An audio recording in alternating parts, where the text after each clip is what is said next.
Anda berharap setahun itu akan ada radical break ya? Ya, saya udah merumuskan, saya Jumhur dan Rocky Gerung ya, kita sudah berapa kali melakukan pertemuan bahwa itu Oktober.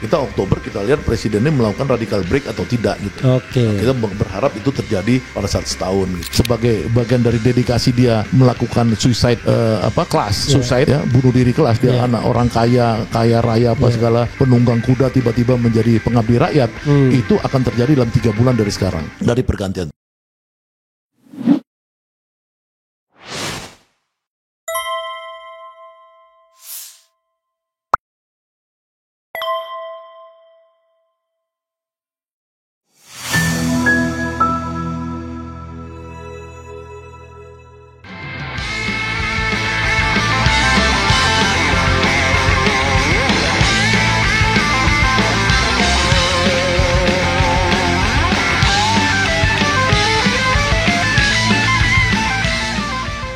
Karena abang menyinggung radical break, padahal saya tadi masih ingin mengulur waktu dengan beberapa hal. Pertama, radical break itu dalam pengertian abang apa? Yaitu putus hubungan dengan Jokowi, kan begitu? Ya, jadi kan kita kembalikan cita-cita bernegara ini, di mana Presiden Republik Indonesia Prabowo Subianto ya sudah punya pikiran-pikiran ya yang itu sesuai dengan keinginan founding fathers. Contoh, ya pasal 33 tadi Undang-Undang 45 bahwa ya kan perekonomian Indonesia disusun berdasarkan azas kekeluargaan usaha bersama. Itu namanya koperasi kan? Ya enggak? Itu ada dalam cita-cita, mimpi dan action dari Presiden Prabowo Subianto menciptakan 80.000 koperasi. Walaupun nanti orang bicara soal proses bottom up-nya, itu oke, nanti kita tidak hanya proses bottom up, tapi proses untuk dimanfaatkan sebagai unit-unit campaign. Iyalah, makanya koperasi itu kan orang bilang kekeluargaan, bottom up tadi kan, ada culture bukan hanya struktur. Tapi dia melakukan itu menurut saya itu sesuai dengan Undang-Undang Dasar 45 pasal 33, iya kan? Dia juga melakukan bagaimana agar orang Indonesia ini jangan gizi buruk terus. 78, 80 IQ-nya gara-gara gizi buruk rata-rata dia mau kasih makan gratis. Iya enggak? Kemudian udah koperasi dia mau buat perumahan untuk buruh rakyat walaupun semua pencapaiannya sekitar 5%, perumahan MBG 5%, koperasi baru sampai legal actionnya aja. Tapi ini sebenarnya menurut saya ya kan ini semua niat baik dia, pikiran baik dia. Ya kan harta kekayaan dia yang dilaporkan ke LKHPN yang kemarin diumumkan itu sama saja dengan yang sebelum dia presiden saya lihat. Ya kan itu di mana kita mau melihat dia itu sebagai sebagai penjahat gitu loh. Itu aja buat saya ini orang baik, kenapa ini kita nggak coba ini gitu loh. Jadi orang baik ketemu orang baik itu gimana caranya gitu loh. Kalau ada yang lapisin orang gorong-gorong ini, kelompok gelap ini melapisin nih antara orang baik dengan orang baik, ya itu bagaimana ditembus gitu loh. Ya, tetapi kan tadi kan abang belum menjawab radical break itu apa? Lah, kembalikan ke cita-cita dia ini sebagai penyaring, alat penyaring, ya kan agar apa? Agar semua kekuatan-kekuatan rakyat ini ya bisa berpartisipasi ya untuk mensukseskan itu. Contoh nih misalkan. Untuk menjalankan program makan bergizi gratis itu persoalan paling mudah karena uangnya ada dan ngasih makan gratis, ya kan? Kalau dia mau extend agar makan gratis ini bisa menyumbangkan 1-2% growth to economics ya, to GDP, itu effort kedua. Misalkan bagaimana supaya uang itu berputar di daerah dan lain-lain. Tapi ini gampang, uang udah ada. Nah tinggal dia bagaimana bersekutu dengan kekuatan-kekuatan ideologis yang tidak cari proyek. Kalau sekarang kan orang masih cari proyek. Ya kan? Ada yang masih diminta uang, ada yang masih ini buat teman saya yang jadi pelaku ya, jadi pelaku di dalam bisnis ini sebagai rekanan itu mencerita bahwa itu ada yang nanti diminta untuk buat tempat makannya itu harus luxurious bla bla bla apa segala ya dengan standar-standar yang membuat ini lamban. Ya kan, nah kalau dia bersekutu dengan misalkan kelompok-kelompok PGRI, ya kan, untuk merealisasikan bupati-bupati Abkhasi atau kelompok-kelompok yang sekarang udah mulai CNU apa segala itu mungkin bisa cepat. Karena Pak Harto dulu ketika menggerakkan Posyandu, ya itu dengan uang yang terbatas saja Posyandu bisa sampai se-Indonesia gitu loh. Jadi sebenarnya ini persoalan yang bagaimana kita membuat Pak Presiden ini bisa masyarakatnya berpartisipasi dengan cita-cita ideal tadi. Itu yang menurut saya radical break itu. Itu kan radical break yang sebenarnya mengandaikan ada partisipasi eksternal kan. Tapi kan orang berharap radical break itu datang dari Pak Prabowo sendiri yang tentu waktunya kan bisa kita tentukan untuk tetap mendukung atau tetap stay away gitu dari Prabowo. Dan harus ada indikatornya. Coba abang lebih spesifik. Radical break itu harusnya apa? Gitu. Jadi gini, ada dua yang penting. Jadi saya kan pertama kali saya dari Sabang Merauke Circle buat Great Institute. Yang saya bedah itu kan pikirannya Gramsci dan Althusser. Gramsci dan Althusser ini kan bicara soal birokrasi ideologis dan state aparatus ideologi. Ya kan, ada intelektual organik di situ. Ya kan, bagaimana supaya birokrasi ini dari kepalanya korup di era Jokowi bisa berubah menjadi ideologis di era Prabowo. Karena pikiran-pikiran ideologis Prabowo kalau tidak ditolong ya oleh birokrasi ideologis, itu pasti dia akan susah pencapaiannya. Karena apa? Karena di kepala orang duit. Nih sekarang kan di kepala orang pengabdian. Karena presiden pengabdian. Yang kedua, pikiran Althusser misalkan tentang ideological state aparatus itu, bagaimana melibatkan kekuatan society ya untuk menjadi defense, pembela dia di dalam melangsungkan program-program itu. Nah, ini jadi memang harus kerja keras ya agar bagaimana jajarannya presiden ke bawah ini semakin ideologis. Praktisnya gimana? Praktisnya ini harus membersihkan dari mulai kabinet-kabinet yang tidak ideologis itu, ya itu dipinggirin aja gitu loh. Nah, jadi bukan soal pinter. Ya misalkan Pak Presiden lihat orang banyak yang bodoh-bodoh sekolahnya entah dari mana, tiba-tiba bisa jadi menteri ini, menteri itu apa segala. Oke, orang bisa belajar karena bodoh dia bisa belajar. Asal jangan mau jadi dokter, misalkan tiba-tiba sekolahnya nggak jelas mau jadi dokter, misalnya kayak gitu, ya kan? Tapi kalau misalkan orang itu ideologis, mungkin pelan-pelan dia bisa menyesuaikan diri, kapasitasnya bisa bagus. Ini lu tahap 1 untuk radical break ini. Jadi lebih konkret lagi, ya reshuffle kabinet ya, dan reshuffle orang-orang yang nggak beres ya di pemerintahan, di TNI, di polisi dan lain-lain. Itu Prabowo harus cepat mereshuffle itu untuk melihat yang orang-orang yang bisa mengikuti ideologi dia, ya itu dieksekusi. Ya dia sering ngomong, kalian saya pecat, kayak kemarin di ini kan di Klaten. Kalau kalian nggak bisa sesuai dengan cita-cita saya pecat. Nah, lakukan aja Pak. Itu loh yang penting dalam evaluasi setahun ini ya dia pecat aja sebanyak-banyaknya orang yang secara ideologi tidak cocok dengan dia gitu loh. Oke, karena Anda ngomong pecat memecat, saya mau nantang Anda. Membuat jawaban iya atau tidak. Ya kan? Atau dipecat tidak dipecat, mungkin biar lebih radikal. Jadi saya mau sebutkan nama, Anda tinggal jawab dipecat tidak dipecat. Nah, itu saya belum sampai riset ke nama. Oh, belum sampai karena baru mulai saya risetnya kan karena asumsi saya itu kan Oktober 1 tahun. Jadi tim saya di Great Institute ini ya sedang sampai ini mulai ke nama ini. Nama itu maksudnya menteri ini skornya berapa. Kalau sekarang saya memang baru akan karena kita kan acuan saya setahun. Jadi Anda belum bisa menyebut siapa yang harus diganti misalnya sekarang? Kalau 1-2 sih yang bisa kayak Budi Ari udah harus dong karena dia ada masalah itu kan. Budi Sadikin misalkan yang dia Budi Gunadi Sadikin BGS yang dia kasusnya ribut terus dengan dokter lah. Kedokteran apa segala sehingga dengan Ikatan Dokter Indonesia misalnya seperti itu itu udah nyata kan. Yang lain tuh saya lagi lihat kinerjanya nih mungkin 2 bulan ini baru selesai. Tapi soal masalah integritas misalnya. Ya, misalkan Bahlil misalnya. Ya, makanya kan itu 1,5 tahun jadi doktor, Dito Aritejo terima uang tapi tetap jadi menteri. Nah, ini makanya kan kita melihat bahwa kalau misalkan itu Prabowo ya, itu menyuruh kepada yang secara publik bisa dianggap kredibel ya.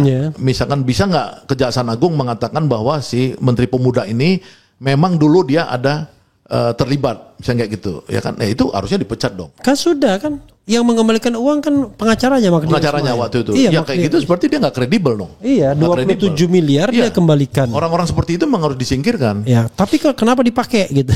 Ya itu kan karena dia kan dilindungi oleh yang saya sebut tadi kan, kekuatan dari masa lalu itu. Masa lalu ini oligarki ya, bukan hanya Jokowi ya, Jokowi dan oligarki.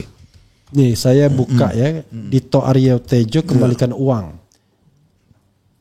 27 miliar. Ya. Ya artinya secara etik dia udah nggak cocok kan di tapi ada juga itu. Dia bantahan ya. Menpora Dito Aryo Tejo bantah kembalikan uang 27 itu miliar. saya. Ini harus ada. Tapi masalahnya ini orang ininya sendiri, lawyernya sendiri ngembalikan. Ya makanya itu tadi saya belum dalamnya. Artinya Prabowo harus going concerns terhadap isu itu gitu loh. Jadi yang tadi saya sebut etik itu ya dia harus cek ulang semua sebelum melakukan satu tindakan. Jadi itu, tapi buat saya itu kan setahun ya, setahun. Kalau lebih cepat ya tentu lebih bagus dong. Oke, ya kan? Anda berharap setahun itu akan ada radical breakthrough, break ya? Ya, saya udah merumuskan, saya Jumhur dan Rocky Gerung ya, kita sudah berapa kali melakukan pertemuan bahwa itu Oktober. Oktober kita lihat presidennya melakukan radical break atau tidak gitu. Kita berharap itu terjadi pada saat setahun gitu. Saya masih banyak sih, kalau kita nggak akan pernah selesai ngomongin soal Prabowo. Tapi this is the last question terkait Prabowo. Di bawah pemerintahan Prabowo selama 5 tahun ke depan, Anda melihat langit Indonesia gelap gulita atau cerah terang benderang? Saya lihat lebih cerah dari sekarang. Lebih dari yang dari kemarin, lebih cerah. Lebih cerah. Lebih cerah, tapi tidak terang benderang ya. Lebih cerah. Artinya dia akan menjadi orang yang penyambung lidah lah, kalau istilah itu penyambung lidah rakyat. Artinya bridge, jembatan kepada yang Indonesia lebih baik. Emas, bukan Indonesia cemas. Jadi dia ini jembatan kepada Indonesia yang lebih gemilang gitu loh. Jembatan ya. Jembatan bridge ya kan. Ya, bridge. Pertanyaan saya adalah, saya khawatir terus terang Prabowo hanya tertarik pada pembangunan ekonomi. Bahkan dia pernah mengatakan, gak usah lah demokrasi ini, yang penting rakyat kenyang makan. Itu kan cara berpikir komunis kan. Cara berpikir orang yang otoriter. Bagi dia rakyat kenyang. Padahal Maslow bilang kebutuhan itu gak hanya basic need aja, sandang, papan, dan kemudian makan. Tapi juga eksistensi, dan eksistensi yang paling tinggi adalah ya hal-hal yang sifatnya bisa mengeluarkan pendapat baik secara lisan dan tulisan yang bukan lagi material sifatnya. Tapi kalau kita bicara di bawah pemerintahan Prabowo akan lebih baik, saya barangkali percaya untuk bidang ekonomi ya. Tapi kok saya agak khawatir ya dengan bidang politik demokrasi gitu. Karena kecenderungannya terjadi yang namanya penumpukan kekuasaan dengan Prabowo sebagai aktor utamanya, dan tidak ada lagi division of labor, termasuk juga pembagian kekuasaan, walaupun secara de jure kita masih menganut bahkan pemisahan kekuasaan. Karena tadi sosoknya kemudian makin lama makin hegemonik gitu, makin lama makin menguat, makin lama makin tidak toleran terhadap perbedaan pendapat. Itu kekhawatiran saya. Anda mengkhawatirkan itu juga nggak? Ya kalau saya tidak ya, karena tradisinya Prabowo ini kan dari dua sisi. Satu sisi dia militer, dia punya tradisi anti kritik ya kan? Tapi di sisi lain dia menunjukkan bakti dia pada demokrasi, dia bangun partai. Ya kan, dari 2004 sampai 2000 sekarang 2000 ini kan artinya sudah 20 tahun. Bahkan dia ikut konvensi Golkar dulu di tahun sebelumnya itu. Jadi artinya dia satu itu. Yang kedua, dia ini tradisi bapaknya tuh tradisi PSI. Di Indonesia ini semua orang tahu dari dulu. PSI-nya bukan PSI yang kemarin gajah ngamuk itu gajah. Ini bukan. Ini adalah PSI yang Partai Sosialis Indonesia. Yang tokoh-tokohnya itu yang berinteraksi dengan Prabowo ketika bapaknya hidup atau bapaknya masih pejuang tonton itu kan semua orang-orang Demokrat. Semua orang tahu. orang Demokrat tuh PSI itu. Jadi menurut saya dia punya nuansa itu. Bukan orang Demokrat ya, kita partai. Bukan seorang Demokrat ya. Seorang demokratis. Oke, saya koreksi seorang demokratis. Iya. Nah, bukan Demokrat. Demokrat. Nah, dari sisi itu saya melihat bahwa dia itu memang selalu di antara itu. Makanya saya lihat dia punya 2 orang kepercayaan, satu tentara Sapri Samsudin, ya kan, satu lagi Dasko orang sipil. Ya, makanya pada saat kalau Anda mengatakan mereka lah sayapnya Prabowo saat ini. Saya lihat itu. Saya lihat untuk yang eksekusi yang berat. Misalkan Agrinas itu, kenapa dulu 1 juta hektar itu di zaman Jokowi tidak berhasil dieksekusi. Di zaman Prabowo dieksekusi, diambil semua sekarang. Masuk Agrinas sudah 1 juta lebih. Ini kelompok militernya itu, sayap yang ini. Nah, sayap demokrasinya itu dipelihara oleh Pak Dasko, ya kan, saya lihat dia sering interaksi dengan kekuatan-kekuatan civil society, ya, pada saat undang-undang TNI, pada saat kejadian di Raja Ampat, dan lain-lain, dia kelihatan punya interaksi dengan kekuatan-kekuatan NGO dan lain-lain, ya, bahkan dia interaksinya dengan kelompok kampus mahasiswa, saya lihat ya, dia cukup tinggi juga. Jadi artinya sebenarnya selama Prabowo ini keseimbangannya itu tetap ada, maka demokrasinya tetap ada. Tapi, saya tapikan dulu. Tapi memang saya melihat bahwa demokrasi Prabowo ini cenderung dia pengen mengarahkan kembali ke Undang-Undang 45 yang asli, yang dulu. Terpimpin. Ya, artinya demokrasi dalam ruang lingkup musyawarah mufakat. Ya kan, ini memang kan satu tantangan buat kita untuk men-challenge kan diskursus, nggak ada masalah, itu biasa. Kelompok Masumi aja misalkan, yang dimana saya merasa bagian dari itu, misalkan cara berpikirnya juga sama musyawarah mufakat juga. Apalagi kalau NU yang dia kiai kan, itu mungkin lebih strong lagi pada wali-walinya, pada gus-gusnya dan lain-lain. Jadi saya pikir itu Prabowo pengen kembali itu memang satu bentuk demokrasi yang diinginkan, demokrasi versi yang tidak sebebas-bebasnya. Iya, memang kalau kita lihat statuta dari Gerindra kan kembali pada Undang-Undang 45 kalau nggak salah. Statuta atau istilahnya apa ya? Atau doktrin atau apa. Tapi Prabowo nggak pernah itu ngomong pengen kembali itu rasanya. Atau karena Anda lebih... Enggak, saya ngamatin ada. Saya ngamatin misalkan gini. Saya ngamatin setiap Prabowo itu ngomong tentang Undang-Undang Dasar 45 pasal 33 yang harusnya 5 pasal. Dia setiap pidato tuh sampai ke 3 aja. 3 ayat. 3 ayat. 4 demokrasi ekonomi dia nggak ngomong. Ya kan, kelima apa itu? Efisiensi apa-apa itu demokrasi ekonomi. Yang kelima apa itu? Itu dia nggak omongin. Jadi 3, misalnya kayak gitu. Jadi saya lihat dia instingtif dia tuh, dia selalu pengennya kembali ke Undang-Undang 45 yang asli. Saya ada melihat beberapa kali dia menginginkannya kalau bisa kita jangan gontok-gontokan, jangan seperti sekarang demokrasinya terlalu pemilu ini gitu-gitu loh. Saya kalau pemilu dia bilang memang messy, kemudian costly dan tiring. Tiringnya, tiring gila itu, capek. Gitu. Melelahkan, berantakan dan mahal gitu ya. Oke. Banyak hal yang bisa kita diskusikan sebenarnya. Oke. Saya ingin pindah sedikit karena tadi judulnya kan macam-macam. Tom Lembong kita sudah singgung. Hasto sudah. Jokowi sudah, Prabowo sudah, apalagi ya, karena Prabowo jadi central issue dari our conversation kan. Tapi ada satu nama yang Anda belum singgung dan padahal Anda menjadi bagian dari tim kampanyenya. Namanya Anies Rashid Baswedan. Silakan. Kalau Anies kan menurut saya kan dia ini tokoh civil society sejatinya. Dan dia mencoba untuk bertarung untuk sampai level gubernur. Dia dapatkan itu. Jangan dia menjadi government di level provinsi. Nah, tapi ibu kota lah. Tapi ketika dia mau menaikkan menjadi calon presiden dan mau jadi presiden, itu kan mengalami hambatan yang tadi struktur elit kita ini ternyata tidak bisa menerima isu-isu yang dibawa Anies, yaitu isu-isu perubahan secara vulgar. Ya kan, ini memang tantangan ke depan. Nah, mungkin Anies kan saya lihat ke depan ini kan dia mulai menggalang dengan organisasi barunya, Gerakan Rakyat dan lain-lain. Nah, walaupun kan secara formal dia tidak masuk di situ, tapi dia dikatakan sebagai tokoh inspirasi. Nah, kita lihat aja kan ke depan ini ada Gibran ya kan yang mungkin akan bertarung untuk jadi calon presiden, Anies untuk jadi calon presiden, mungkin AHY ya kan Puan karena ini kan kita lihat dengan PT 0% ini kan mudah-mudahan begitu. Sampai sekarang belum ada perubahan kan? Ya, putusan MK 0%. Tapi kalau dia katakan 0%, tetapi berlaku hanya untuk partai yang punya kursi di Senayan.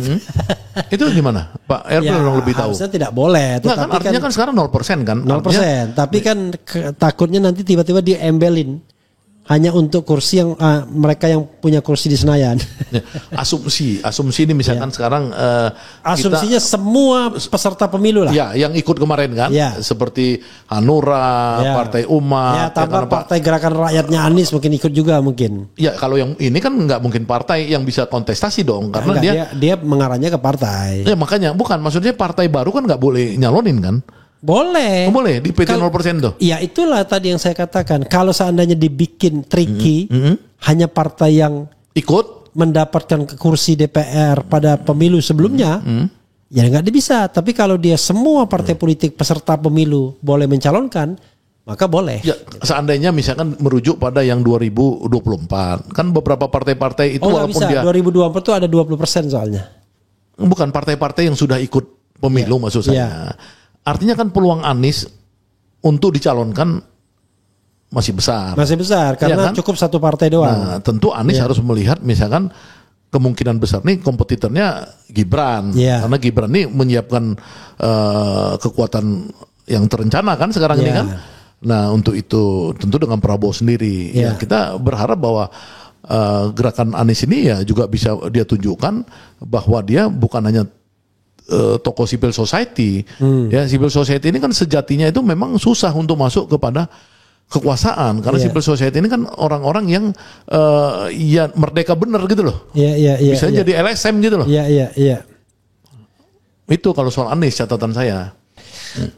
Kan kita jangan borong semuanya. Besok masih bisa kita bicarakan. Asal saya diundang lagi kan. Mantap. Undang saya nih. Tapi saya ingin berbicara mengenai hal yang sifatnya pribadi yang merupakan komplain dari 1-2 orang. Saya nggak banyak orang, 1-2 orang. Tapi penting juga. Anda kok dianggap lompat pagar, ya kan? Yang tadinya Anda berada di barisan Anies lah katakanlah, barisan Anies, tapi tiba-tiba Anda ngambil jalan sendiri dengan membuka katakanlah ruang percakapan dengan orang kepercayaan Jokowi dulunya, Dasko, dan sekarang juga kepercayaan Prabowo juga, dan itu banyak yang membuat gosip jadinya kan, wah ini Bang Ganda sudah melenceng nih, ya kan, sudah dikatakanlah dibaik-baikin oleh Dasko, dan orang kemudian mengatakan sebagai seorang aktivis, Bang Ganda tidak lagi idealis, udahlah, karena dia udah merapat pada kekuasaan. Apa tanggapan Anda terhadap orang-orang yang ngomong begitu dan termasuk juga pembelaan Anda terhadap pilihan-pilihan para aktivis yang sebaik dan seharusnya? Kan kadang-kadang publik itu bandel, pokoknya saya mau di luar pemerintahan aja. Ada yang lihat siapa dulu yang berkuasanya, tapi ada yang mengatakan kita harus memanfaatkan kekuasaan sebagai sebuah strategic alliance dan lain sebagainya. Nah, silakan Anda eksplorasi ini sebaik-baiknya, saya ingin mendengarkan. Ya, maksudnya gini kan, kalau konteks barisan Anies tadi itu kan namanya kan persekutuan. Saya kan bukan barisan dalam pengertian anak buah Anies dong. Karena saya duluan jadi aktivis dan saya yang termasuk ikut melatih Anies dulu di Yogyakarta kan. Kalau itu sih saya harus mengatakan bahwa ketika saya mempunyai isu perubahan dan Anies isu perubahan dan dia capres, saya ngikut. Ya, tapi misalkan seperti saya Jumhur, ya sudah ditangkap di penjara berkali-kali. ya kan itu tentu kita punya standing sendiri dong dalam memperjuangkan cita-cita kita. Ya kita punya idealisme ya dari dulu, bahkan ketika Anies menjadi juru bicaranya Jokowi pada saat kampanye dulu, dan Bung Repli juga jadi tangan kanannya Jokowi dulu. Saya kan anti Jokowi. Gak pernah saya jadi tangan kanan Jokowi. Ya minimal kan Bung Repli kan masuk komisaris BUMN apa segala dulu. Jadi gini, ya kan? Saya tahun 2014 itu berharap dan berpikir bahwa this is a new blood, fresh blood, melawan penguasa Orde Baru yang otoriter, dan ini adalah sound in law-nya dari penguasa yang otoriter. Tentu saya memilih siapapun yang pada waktu itu berhadapan dengan Prabowo. Ya, makanya lesser evil kan konsepnya kan. Iya, tetapi memang akhirnya ya begitu kita observasi ternyata ini nggak canggih. 3 tahun setelah itu langsung saya kritik sampai sekarang. Iya. Maksudnya gini, artinya waktu itu ketika Anies jadi jubirnya. Ya, Anies lebih lama lagi. Dia baru 2006, kan? 2016 keluar. Saya bertengkar dengan almarhum Adi Sasono, guru politik saya dulu. Saya bilang, kenapa Mas Adi dukung Jokowi? Ya kan, bukankah Mas Adi itu mengatakan semua pemimpin itu harus melalui kaderisasi. Iya. Kenapa orang tidak pernah dikader muncul dari gorong-gorong bisa jadi pemimpin? Itu kan nggak benar, saya bilang. Iya. Karena pemimpin itu kan harus ada kematangan dari peristiwa kaderisasi dan lain-lain. Dari situ saya nggak pernah mendukung, dari 2012 saya tidak pernah mendukung Jokowi. Oke. Iya kan? Nah itu dulu jadi garis saya. Pada tahun 2023 ini supaya publik tahu. Sayalah dan Rocky Gerung dan Jumhur. Waktu itu ada juga Ferry Juliantono karena waktu itu dia bandel terhadap Prabowo. Ya, kita yang melakukan pernyataan publik pertama kali. Kita akan menggerakkan rakyat. Seandainya Jokowi memperpanjang 3 periode atau Jokowi memperpanjang 2 tahun. Coba lihat di Google semua. Itu saya dengan nama kita Van Ons, ya, Perhimpunan Menemukan Kembali Indonesia. Itu capek saya sama Rocky, sama Jumhur, sama Ferry di rumahnya Rocky di Sentul merumuskan nama lembaga kita, organisasi kita, Perhimpunan Menemukan Kembali Indonesia. Nah, itu kita ngelawan. Pada saat itu belum yang lain gitu loh. Kemudian kita sebelum itu kita mendirikan kami Koalisi Aksi Menyelamatkan Indonesia. Ya kan, ketika atas nama Covid terjadi quote and quote uang negara diperampok di ini proyek-proyek rampok apa. Kita melakukan satu pengawasan. Ya, kita mengkritik kenapa undang-undang minerba nggak pakai diketok palu diperpanjang 20 tahun. Kita mengkritik macam-macam ke Jokowi. Nah, ini kan peristiwa yang saya ini lakukan ya tidak ada hubungan dengan Anies. Jadi bagaimana kemudian orang-orang menuduh saya atau mengatakan saya keluar dari lingkaran Anies? Nggak ada. Saya hanya bersekutu dengan siapapun yang memperjuangkan kebenaran. Ya. Nah, misalkan ketika di ide Prabowo ini kan saya ketemu pertama kali sama Jumhur, ketemu Profesor Dasko. Yang tangan kanan 2 orang tadi, 1 tentara 1 sipil kan, yang saya ketemu yang sipilnya. Kan saya tanya sama Pak Dasko sebelum saya berinteraksi dengan Prabowo, saya tanya, bagaimana sih Pak Prabowo sikapnya terhadap pagar laut? Itu zaman Pak Harto, nggak ada pantai itu dikuasai swasta, termasuk Ancol, termasuk semua Pak Harto, Batam apa semua dibuat otorita. Oh ya Bang, itu nanti Prabowo akan ambil alih, nggak ada pagar-pagar laut. Pagarnya ya, pagar laut mau dikuasai oleh swasta. Itu janji dia. Oke, saya senang. Yang kedua, bagaimana korupsi? Korupsi kan sekarang udah diumumkan oleh KPK, Deputi KPK waktu itu bidang penindakan mengatakan bahwa korupsi ini sudah 50% di Indonesia zaman itu. Kita ini Bang, kikis Bang. Kita kikis pokoknya sedikit-dikitnya 5%, sebanyak-banyak 5% itu juga 5% dalam pengertian dia kalau dia dalam bisnis itu ada miss gitu loh. Kita kejar itu Bang.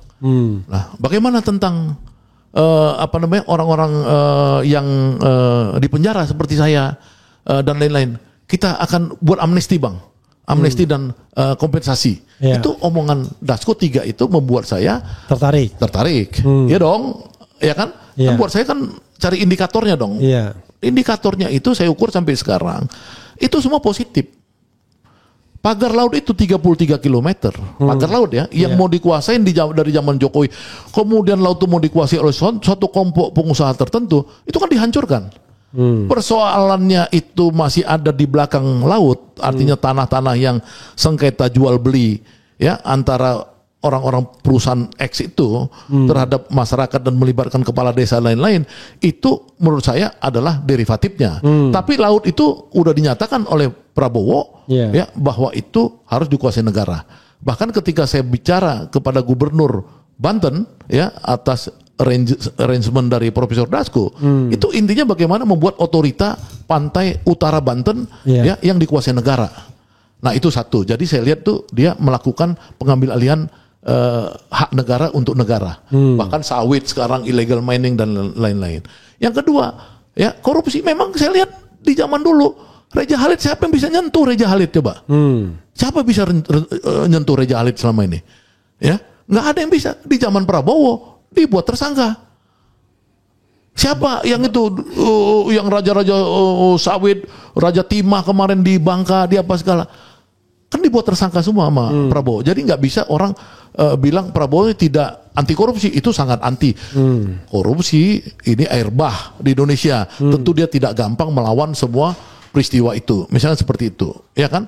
Nah, yang ketiga orang-orang politik itu, ya itu kan sama Dasko kan didatangin semua. Ya ada yang menerima kompensasi seperti kasus Trisakti dulu, apa korban Semanggi atau korban apa itu 98 atau apa yang dapat kritik Semanggi 1, Semanggi 2. Semanggi 2 misalnya. Ini peristiwanya menurut saya harus diapresiasi, bahwa ini seberapa jauh kita masih akan melangkah. Ya kita lihat dong, ini kan baru berkuasa Prabowo baru 10 bulan. Ya kan kalau dia bisa berkuasa 5 tahun ya enggak didoakan sakit dan meninggal oleh orang-orang yang ambisi menggantikan dia, ya kan? Itu maka harapan ini akan banyak gitu loh. Harapan ini mudah-mudahan 5-10 tahun Indonesia bisa kembali ke arah Indonesia emas tadi gitu loh, Indonesia gemilang. Oke, sobat era sekalian, saya kan tidak bisa memaksa orang. Saya juga nggak bisa maksa Pak Repli kan, karena Pak Repli kan udah bilang tidak mau bersekutu dengan Prabowo karena Prabowo jadi presiden didukung oleh Jokowi. Ya udah, kan gitu. Ya, sobat era sekalian, jadi tapi tentu dimanapun kebaikan kan kita harus promosikan. Kan kita juga nggak boleh kemudian wah pengertian tidak itu untuk diri saya, ya kan? Tapi saya tetap mendorong orang-orang yang baik untuk masuk di dalam pemerintahan, termasuk abang kan, masuk pun tidak apa-apa. Ya saya kan declare juga sama seperti Pak Repli Harun, saya juga tidak mau masuk di dalam kekuasaan. Jadi ya saya kan sudah bilang, saya tidak akan masuk dalam kekuasaan sampai 2029. Ya. Nah, karena biarlah saya di luar, tapi saya tetap ingin mendorong orang-orang baik. Ya. Ngapain kita dorong orang-orang yang masih lingkaran-lingkaran geng Oslo kan, gitu. Nah kalau soal seperti itu kita sepakatlah bahwa kalau indikator keberhasilan Prabowo pertama itu adalah dia pisah dengan geng Oslo, baik dengan anak buahnya apalagi kepala gengnya. Nah yang kedua dia bisa mewujudkan janji sosialis Indonesia, sosialisme Indonesia ya. Wah ini sosialisme, keadilan sosial bagi rakyat Indonesia. Oke, Bang Syahganda, terima kasih banyak. Tapi sebelumnya, you have a time for closing statement. Terserah, mau 2 jam juga boleh. Ya, terima kasih. Jadi mencari pemimpin yang punya idealisme di Indonesia ini, itulah yang paling sulit di era sekarang ini. Nah kebetulan presiden kita ini adalah presiden pemimpin dengan idealisme. Ada masalah ya karena dia menang secara kudeta merangka, quote and quote kudeta merangka. Ya dia harus membersihkan benalu-benalu di dalam tubuhnya karena merangka itu kan kayak benalu. Ya kan? Nah, kalau dia bisa bersih 30% aja, ya kalau menteri-menteri dia yang strategis 30% aja, ya itu dia bisa gantikan dengan orang-orang yang betul-betul dedicated, pekerja keras ya, terutama di sektor-sektor yang dia menciptakan lapangan kerja seperti MBG, kemudian koperasi ya, koperasi Desa Merah Putih kalau 80.000 dia bisa nyerap 10 orang per koperasi untuk bekerja 800.000 lapangan kerja baru. MBG saya udah hitung ya, itu kalau dia bisa itu bisa MBG 500.000 lapangan kerja baru kalau dia serius. Itu udah 1,3 plus yang secara alamiah sekarang. Ya, apalagi kalau dia bisa misalkan masuk di sektor properti secara serius. Ya, misalkan Marwara Sirait diganti aja itu sama Fahri Hamzah misalnya kayak gitu, ya kan? Nah, itu dia bisa menciptakan lapangan kerja di sektor perumahan, ya. Kalau sektor perumahan tuh dia nggak usah 3 juta. Ini kebanyakan 3 juta 150.000 aja. Itu satu rumah, ya, itu misalkan 3 orang atau 4 orang bisa bekerja, 600.000 lapangan kerja baru. Maka Indonesia gelap hilang. Besok itu langsung hilang. Kalau diganti Prabowo menteri-menteri ini, ya, secepatnya, maka 3 bulan dari pergantian menteri itu yang disebut Indonesia gelap, yang versi saya tadi orang hopeless lapangan kerja, ya, dan lain-lain, itu akan terang, mulai terang. Nah, Prabowo sebagai jembatan emas bangsa ini, ya, sebagai bagian dari dedikasi dia melakukan suicide kelas, suicide, ya, bunuh diri kelas, dia anak orang kaya raya apa segala, penunggang kuda tiba-tiba menjadi pengabdi rakyat. Itu akan terjadi dalam 3 bulan dari sekarang, dari pergantian. Terima kasih. Oke, terima kasih Bang Ganda. Luar biasa ini. Saya ingin Anda memberikan tips. Ini tips yang menurut saya, untuk saya penting, untuk pemirsa era penting. Apa tips itu? Ya, kalau tipsnya adalah Anda buat tips untuk menilai Prabowo itu seperti apa. Kasih berapa tips yang Angga inginkan, biar kita memiliki sebuah pemikiran atau kerangka berpikir yang objektif dan rasional. Silakan. Apa saja tipsnya? Kan Anda ya silakan kalau mau merenung dulu. Seharusnya saya melihat Prabowo seperti ini, karena kalau cuma kita melihat susunan kabinet, dia ngece-ngece kita, Indonesia gelap, wah ini hopeless sepertinya. Tapi barangkali Bang Ganda punya tips untuk itu. Silakan Bang. Ya, pertama untuk para pemuda, ya, mereka bisa punya kesempatan menurut saya untuk menjemput bola dari ide Prabowo, atau udah ini ya mulai action membangun 80.000 koperasi desa Merah Putih. 80.000 koperasi desa Merah Putih itu dikendalikan 2 orang yang ideologis, yaitu Ferry Juliantono, ketua harian Satgasnya, dan Zulkifli Hasan. Oh, bukan Budi Ari. Untuk permainan ini saya lihat 2 orang itu yang ideologisnya, artinya biar bisa menyambung kepada pemuda yang saya sebut tadi. Kalau seandainya 80.000 itu oleh pemuda dijemput bola, mereka menjadi pegiat-pegiat koperasi di desa-desa itu, ya, maka mereka bisa menjadi pekerja sekaligus belajar bisnis di desa, karena Presiden sudah menekankan bahwa koperasi itu akan menjadi pedagang gas misalkan LPG, ya, koperasi akan menjadi apotek di desa, koperasi akan menjadi ikut dalam bisnis-bisnis strategis lainnya. Itu kan artinya perputaran dan peristiwa bisnisnya itu ada di desa-desa, sehingga pemuda-pemuda itu jemputlah bola untuk itu. Nah, yang kedua bagaimana? Satu, jemput bola koperasi, ya kan? Yang kedua MBG, ya, MBG ini kan kelihatan Prabowo kan akan men-scale up kan ininya, pencapaiannya. Itu bisa PGRI misalkan, guru-guru, ya, itu mulai merayu, ya, kepada Badan Gizi Nasional untuk kembali ke cita-cita awal, agar sekolah-sekolah itulah sebagai tulang punggung dari sukses story-nya makan bergizi gratis. Jadi kantin-kantin sekolah kembali difungsikan sebagai avant-garde untuk menyalurkan. Nah, disitulah nanti produk-produk lokal dan kemudian pemuda-pemuda lokal, ibu-ibu apa segala bisa berpartisipasi membuat sukses story makan bergizi gratis dan lain-lain. Nah, yang ketiga untuk yang kedua partisipasi di MBG, makan bergizi gratis. Nah, yang ketiga untuk para mahasiswa, ya, itu tetaplah kritis, ya, karena apa? Karena Pak Presiden itu tetap perlu ditolong dalam pengertian kritik-kritik masyarakat itu sebagai bagian dari civil society harus dia dengar. Ya, jadi kalau mereka demo di istana asal tidak anarkis dan asbun, ya. Tapi merokok kayak zaman-zaman yang kemarin kan BEM-BEM-nya bagus melakukan kajian-kajian yang serius, itu lakukan aja, ya, agar apa? Agar Presiden itu kan zaman medsos ini, di mana Presiden mengatakan dia suka pagi-pagi nonton medsos, ya kan? Itu tolong itu mahasiswa, ya, itu sebagai avant-garde perubahan besar bangsa ini, lakukanlah gerakan-gerakan sistematis untuk melakukan kritik-kritik di mana dia merasa bahwa Indonesia gelap ini harus dirubah jadi Indonesia terang. Itu tiga tips dari saya. 3 ya. 3 cukup saya pikir. Ya. 1, berpartisipasilah pada pembentukan 80.000 koperasi pemuda-pemuda di desa terutama. 2, berpartisipasilah dalam makan bergizi gratis untuk guru-guru PGRI dan lain-lain sebagainya. Jadi ada aspek bisnisnya juga di sana. Yang ketiga, teruslah kritis untuk terutama mahasiswa kepada mahasiswa terutama dong. Masa kita boleh dong zaman sekarang terutama semua. Kepada para mahasiswa agar Prabowo bisa terjaga. Right. Oke. Begitu ya sobat sekalian. Mudah-mudahan kita bisa bertemu lagi. Wassalamualaikum warahmatullahi wabarakatuh. Waalaikumsalam. Keren. Cadas.